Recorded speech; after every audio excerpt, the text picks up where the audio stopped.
Hello everyone, and this is my review for Monday Night Raw on July the 25th, 2016. And let's just go ahead and start off the show, or start off this the way they started off the show. Talking about one, Raw has a new logo.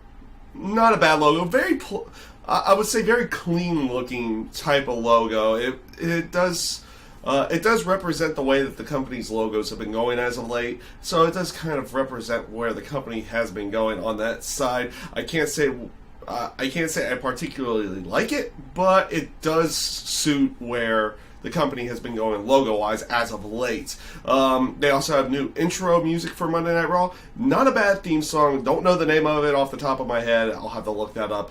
But not a bad new theme song for Monday Night Raw. And they also have a variation of the new set. Basically, it's a lot like the old set. A lot of it is like the old set, which I was kind of expecting. But they also had like an archway to the set as well. The rampway is still there. So, it looks a little bit different than what it is. It does look rather good that way. And hopefully they'll have something different in the terms of using that staging for SmackDown as well. So we'll see where everything goes that side. Obviously, they start off with the announcers. First of all, the announce position is back up by the stage where it was with the last brand split with Monday Night Raw. I actually like that. I actually do like that, especially when they're going to have multi-branded pay-per-views. If they're going to be going with this full-on brand split and being complete with it, you'll be able to have both guys there. They won't take up a lot of the down area by the ring. So you'll have probably the SmackDown guys down by the ring, the Raw guys up by the stage. I actually kind of like the way that works. And we'll see just how everything goes there. It's a nice little aesthetic. Obviously, it's Corey Graves, Byron Saxton, and Michael Cole as the announced guys. So they got JBL and Cole away from each other. I'm actually kind of happy about that. I am kind of happy about that. We'll see how everybody works together on both Raw and SmackDown announced team-wise as I put my armrests down. Because I forgot to put them down before. But going off to the start of the show as well, they had Mick Foley and Stephanie McMahon in the ring. I was expecting something like that. I expect that for both shows here, especially with them announcing new stuff. And what they decided to announce, they announced two things. First of all, a formation of a new, what they call world title, and they're calling it the WWE Universal title. God, that sounds like a TV title name. But that's going to be their world title. And they announced two Fatal 4-Ways for the night, and then the winners of those two Fatal 4-Ways will fight at the end of the night, and the winner of that match goes on and faces Seth Rollins. So Seth Rollins gets to bypass all the qualifications and goes straight to SummerSlam. And they made that announcement in there. They also made the announcement for a women's title match later in that night. They put great emphasis behind that one too. So you definitely had a good feeling there. I actually liked this segment in the end because it made the announcements that they needed to make here. You got a new world title, even though the name is awful as all anything. The name for that title it's not good. But it will definitely, hopefully it just represents what it's supposed to be, which is supposed to be their world title down the road. And I like to see the way the design for the belt comes too, because they obviously got to design a belt for that to go along with it. I'd like to see where that goes, and we'll probably see that relatively soon. Also, like I said, they needed to make the announcements, everything like that, and then they got right into the action. It was for the most part afterwards just action. A few backstage segments, authority figure-wise. That was all you saw of Stephanie and Mick. That was really all you saw of them. You didn't see much of them afterwards to go along with it. We'll go right into it. They start off with the first Fatal 4-Way, which was Cesaro, Rusev, Kevin Owens, and Finn Balor. So they put Finn Balor in there. They're shooting him to the top really quick, at least in the terms of main event positions. The Fatal 4-Way, this first Fatal 4-Way was a good Fatal 4-Way. I would say Balor winning the match, because they put him in there, was kind of predictable because, it's his first night on Raw. You're not going you're not really going to have him lose on his first night at Raw. But what they did in there was still relatively good. There was good close calls in every sense of the word for it. So they did tease other people winning, but Balor winning was the predictable way, and that was where they went with it. So that was not a bad way of going. The next thing I wanted to talk about before I get into the other Fatal 4-Way here was something they decided to do tonight that they haven't done in a long time, or you don't see that often. They did it twice. They had local guys and gals. Nia Jax went up against a local woman, and Braun Strowman went up against a local guy. Or basically just jobbers. Like guys you know that aren't in the company. I want them to do this more. For people that they want to build, I want them to do this more. Because it doesn't go out there and just squash somebody. They did do something like that a little bit later on with Neville. But with Neville going up against Curtis Axel. And also, I'll talk about that one other portion here a little bit later on. But the aspect that they used, like the local talent or the old-fashioned jobber, and they did it twice in one night here. I actually like that, and I would like to see this for their enhancement talents a little bit more. When they're trying to enhance people a little bit more. Last time I think they did something like that was Ryback. And like right at the beginning of Ryback's run, and you hadn't seen much of it since. So I kind of like it. It's something that, like I said, it's there to make the other person look strong. That's what they want. But now they're not hurting somebody else on the show for it. In that sense. Now, like I said, that was something I liked. The Curtis Axel thing. They call him Mr. Irrelevant. It's something they've done for the NFL for the final draft pick. He was quote unquote the final draft pick. So apparently he's going with like this Mr. Irrelevant gimmick now. He cuts a decent promo right before his match with Neville, and obviously they were going to be going over with Neville here because he was a rather high draft pick, or someone that was on the main show for the draft picks last time on last Tuesday. So you expected him to go over. The only thing of note here was that the crowd was not into this match at all. Now, granted, this is Neville's first time back. He's been gone for 4 months, so you can't expect too much right off the bat there. But like I said, it was like guys returning. You figure the crowd would pop a little bit more. Like even his finisher didn't get that much of a pop to it, and that's one sad thing. Hopefully, it builds over time because I've liked Neville's work. And we'll see how everything grows over time for that one. The second Fatal 4-Way match, which encompassed Chris Jericho, Sheamus, Roman Reigns, and Sami Zayn, was again another good Fatal 4-Way. There was a few little hiccups here and there at the beginning, but what they did was good in the end. What I even with Roman Reigns winning the match, and again, kind of expected Roman Reigns to win this match. You can't have him losing everything right off the bat. So with that being said, though, it's like you kind of expected Roman Reigns to win here, but they did a good job again of teasing other wins here. Like people, and again, people who are taking finishers, they're not necessarily kicking out of all of them. Outside of Roman Reigns, he kicked out of a code breaker in here, but a lot of good teases and a flurry of close calls in this match. I thought the match was rather enjoyable. You did have, before the women's title match, you did have 2 promos from Sasha and Charlotte. First of all, I'll talk about this before I go into those, because I thought both of those were rather good promos going into the women's title match. The thing that started during Sasha's promo was this Golden Truth thing where they're going around doing Pokemon Go the entire time. And it's like, okay, they did that, and then they interrupted a Bob Backlund segment with Darren Young backstage as well.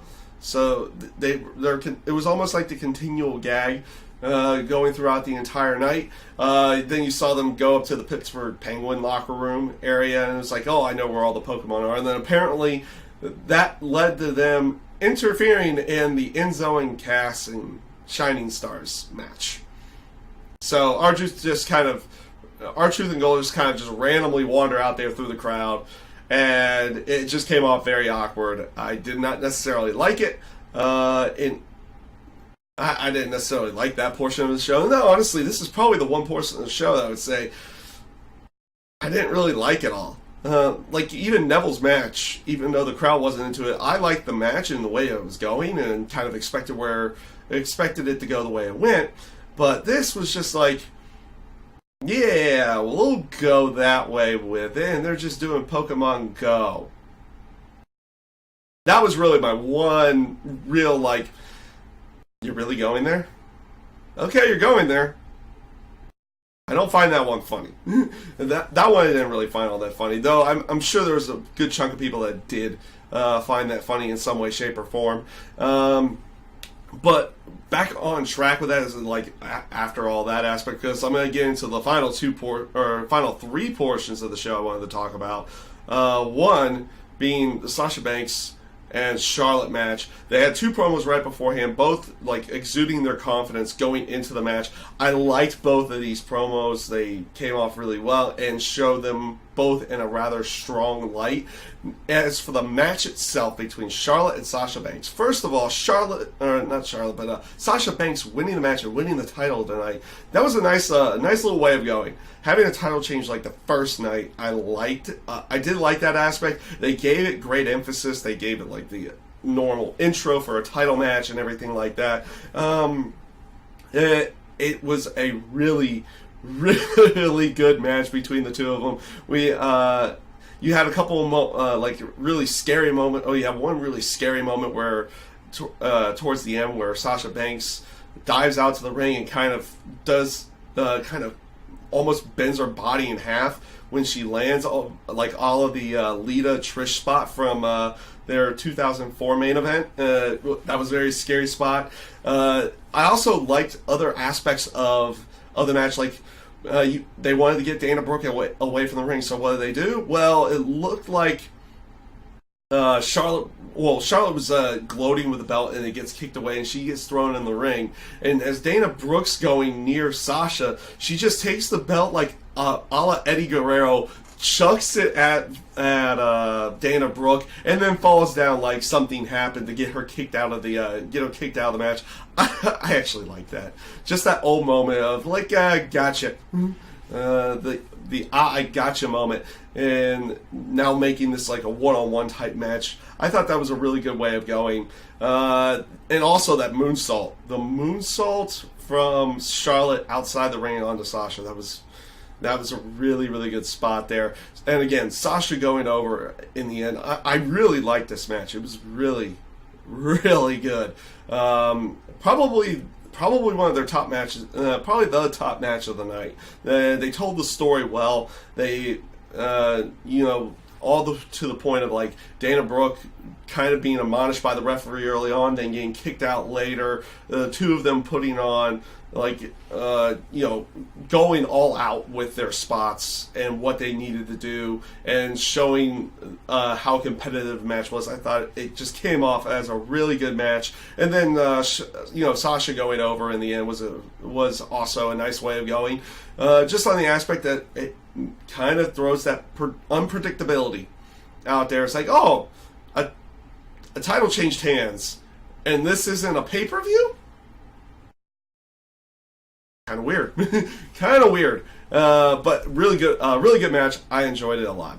The New Day segment where they're celebrating their title reign, that, basically they've beaten the Paul London and Brian Kendrick record for holding the WWE World Tag Team or the WWE Tag Team Championships, which was set back in the old brand split with the SmackDown Tag Team titles. So they were celebrating that. They're also celebrating the fact that they're actually getting Booty-O cereal and everything like that. They pulled a fan out there. Like, this one took a little long to get to it. They had this little aspect of him, saying his name, and like, no, that can't be your name. No, that's my name. No, yeah, really? Okay. You had that in there, and it's like you're wondering when something else was going to happen. And it took a while to get to it, but they eventually bring the club out there. They attack the New Day, and that starts off I'm assuming starts off their storyline against each other, and probably leading into some kind of SummerSlam match. So we'll see where everything goes on that. With the aspect of the club coming out there and going after the New Day and laying them out, I like that aspect. The rest of the segment was kind of okay. This is like the Orton Jericho segment. Like, there were good bits and pieces of it, but this is taking way too long. This is taking way too long. This is taking way too long. It felt like they were trying to fill time there in that aspect. But overall, not a horrible segment. This leads to the main event, which is Roman Reigns versus Finn Balor. They won the two Fatal 4-Ways, so the winner of this goes on to SummerSlam to face Seth Rollins. This was another really good match. Like I said, I thought this was, again, a good match between the two of these guys. Pretty well done, and making Finn Balor look really strong in this first night.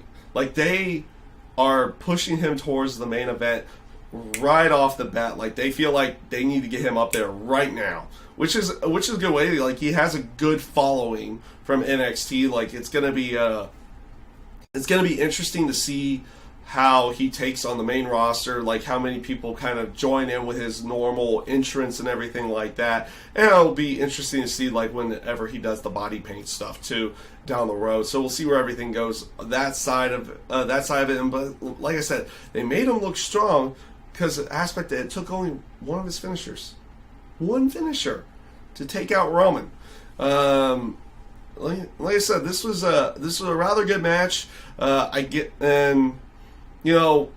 a nice way of going because a lot of people were probably expecting Seth Rollins versus Roman Reigns for SummerSlam, but they're going with Seth Rollins and Finn Balor at SummerSlam. So it's like, it leaves you wondering, where is Roman going to go in this sense? At least on that sense, and like what kind of storyline they're going to go with, because you still get that feeling like if they were not going to keep him around the top in some way, shape, or form, they would have had him lose in the Fatal 4-Way. They would not even have had him get past the Fatal 4-Way here. So we'll see what kind of storyline they're going with Roman Reigns, since they're not going the obvious route with him and Seth. Which I kind of like in that sense. Because it'll be interesting to watch Finn Balor and Seth Rollins go at it. Like that, it's a unique matchup. It's a matchup we haven't seen before, and it'll be interesting to see how that one turns out, how the storyline goes, and everything in that sense. So, with that being said, this is a good Raw.